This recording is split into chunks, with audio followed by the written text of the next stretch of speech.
भी देता हूँ, मनुस्मृति चैप्टर 4 को ही आप पढ़ लेंगी। उनको अधिकार ही नहीं है ना, किसी भी तरह का कोई धार्मिक चीज़ का अधिकार नहीं है ब्राह्मणिज़्म में। ये मनुस्मृति का चैप्टर 4 है, चैप्टर 4 का 206 श्लोक है। आपको ये दिख रहा है स्क्रीन पे? जी, जी दिख रहा है। इसको पढ़ सकती हैं?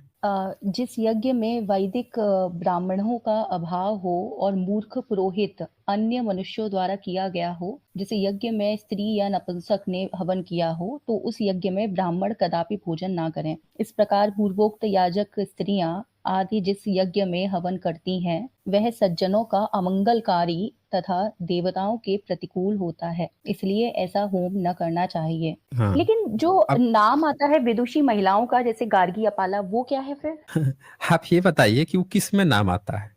गार्गी अपाला का कहीं तो पढ़ा था, मुझे याद नहीं है अभी इस समय। मैं आपको बताता हूँ कहाँ नाम आता है। ये गार्गी अपाला ये जो नाम है, ये बुद्धिस्ट महिलाओं के नाम है। अगर आप इंस्क्रिप्शन पढ़ेंगी, सुगन राजे की माँ का नाम गागी था। गागी को संस्कारित करके गार्गी कहा जाता है। संस्कृत में गार्गी लोग लिखते हैं।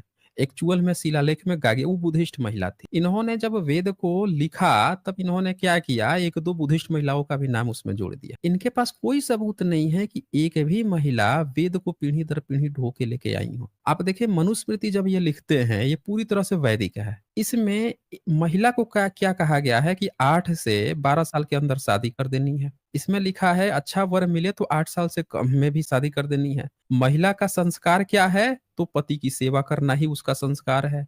यहाँ क्या लिख दिया गया है कि यज्ञ हवन अगर कर देगी, यज्ञ हवन जिस यज्ञ में स्त्री हवन करे, उसमें ब्राह्मण कदापि भोजन न करे।